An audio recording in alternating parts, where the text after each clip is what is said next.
Well, it seems like Israel will eventually drag the U.S. into a war with Iran, and this could happen sooner than we think. The situation we feared has now become a harsh reality. Israel has officially launched a military strike against Iran, targeting its nuclear facilities. This action has set the entire Middle East ablaze, and the repercussions are being felt around the world. Here's the situation.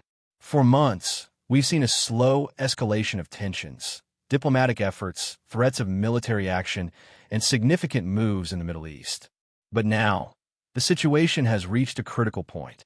Israel has launched the Operation Rising Lion, under which they've struck multiple targets in major cities of Iran. Even Iran's capital, Tehran, has been targeted in Israel's strike.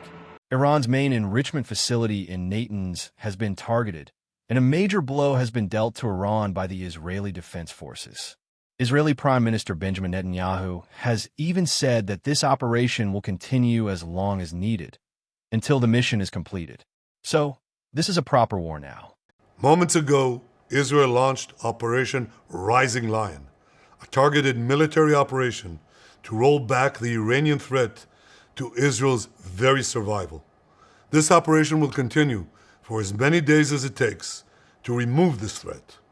Well, it's not confirmed, but reported that Israel has used U.S.-made F-35 fighter jets to coordinate these strikes.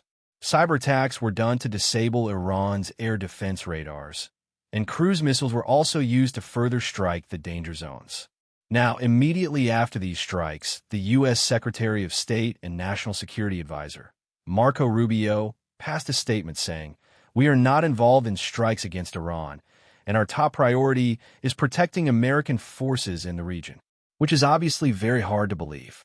Here you can see how Iran is burning from Israel's strikes, and reports are coming in that Iran has lost their entire team of scientists who were working on Iran's nuclear weapons. First, Caitlin, something I just heard from a senior Israeli official who says that according to Israeli assessments, there are very high chances that the entire Iranian general staff, including the head of the Iranian general staff of the Iranian military, and several senior Iranian nuclear scientists were all eliminated in the Israeli strikes tonight. Well, I don't know how true that news is, but one thing that is confirmed is that Iran's Revolutionary Guard top commander, Hossein Salami, was killed in these Israeli strikes.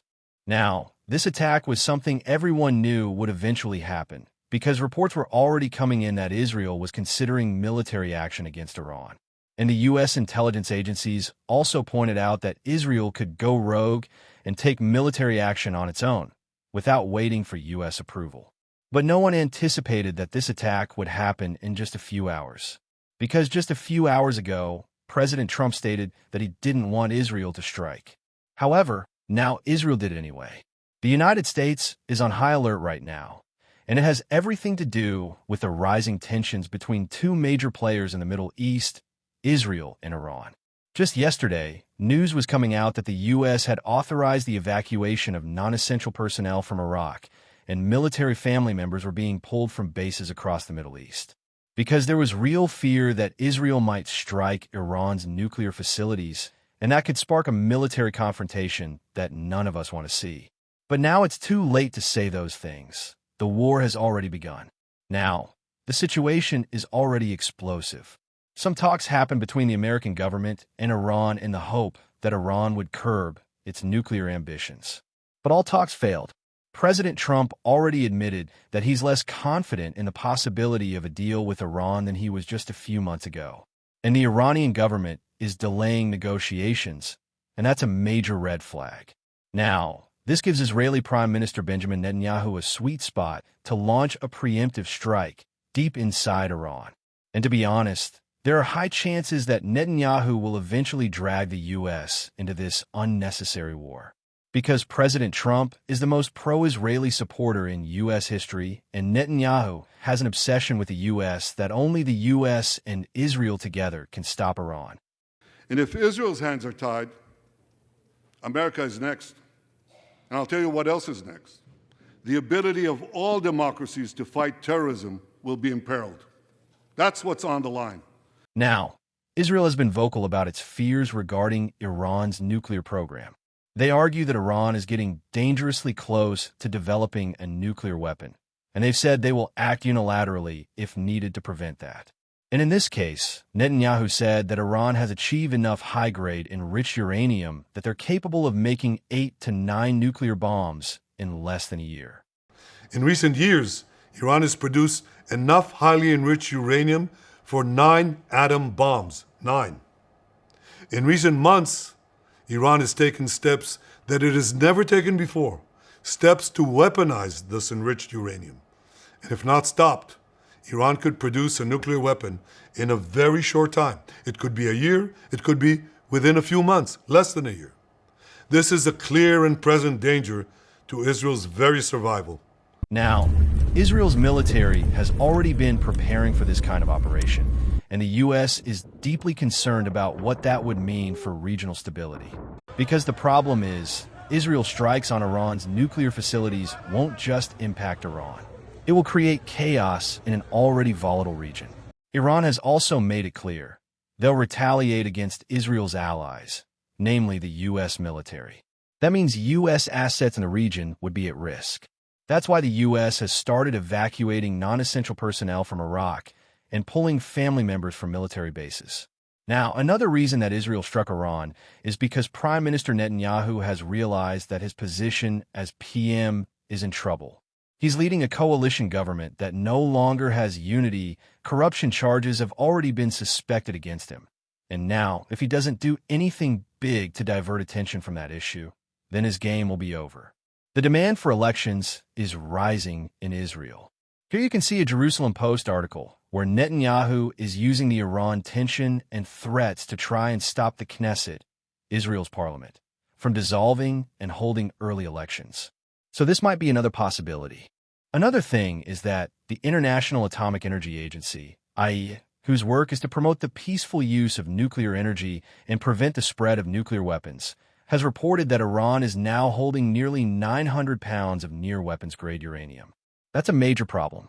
The Atomic Agency and other world powers, including Europe, have been pressing Iran for answers about its secret nuclear activities. But, as expected, Iran has fired back, accusing the Europeans of failing to fully lift sanctions under the original 2015 nuclear deal. And if you think it's only the U.S. and Israel involved, think again. The European countries, the UK, France, and Germany, have threatened to reimpose sanctions on Iran if they don't comply with the deal. It's a global game of chess with lives at stake. Well, right now the war situation is pretty much between Israel and Iran. But if a genuine war between the U.S. and Iran happens, it will have severe consequences for Iran. But the U.S. cannot remain untouched by its ripple effects. A war in Iran would be expensive. Military operations, troop deployments, and the cost of rebuilding after the conflict could cost hundreds of billions of dollars, further increasing the national debt and taking resources away from domestic needs like healthcare, education, and infrastructure. Iran's influence extends across Iraq, Syria, Lebanon, via Hezbollah, and Yemen, via the Houthis, and it would likely retaliate through its proxy groups. Countries like Saudi Arabia and the UAE might support the U.S. in a conflict with Iran, but they would also be exposed to retaliatory attacks, whether through direct missile strikes or proxy warfare. Their reliance on U.S. military security would be put to the test.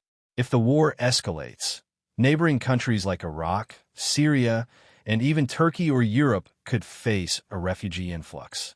And most importantly, the Strait of Hormuz could be blocked by Iran, which would be catastrophic for the whole world. Iran has a significant presence in the Strait of Hormuz, through which about 20% of the world's oil passes. A military conflict could lead to blockages or attacks on oil tankers, driving up global oil prices and threatening energy security. Additionally, this would disrupt U.S. allies like Saudi Arabia and the UAE, who rely heavily on oil exports.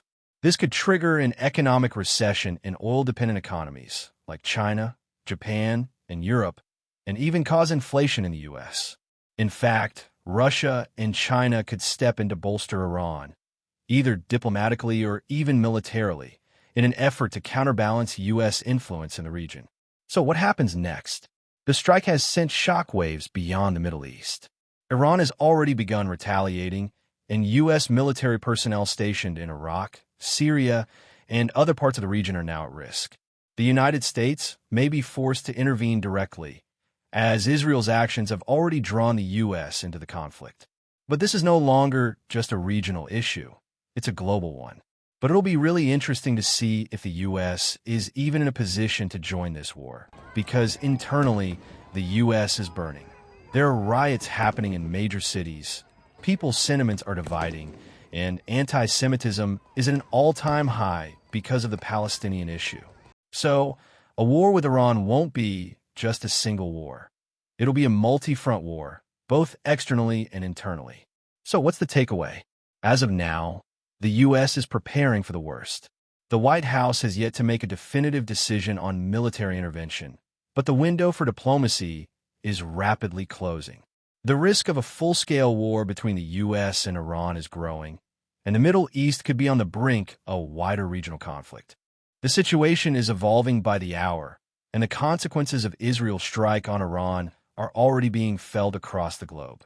Whether diplomacy can still prevent further escalation, or whether we're heading into a full-blown military conflict, remains uncertain. One thing is clear. The world has entered a perilous new phase of geopolitical instability, and the fallout could be catastrophic for all involved.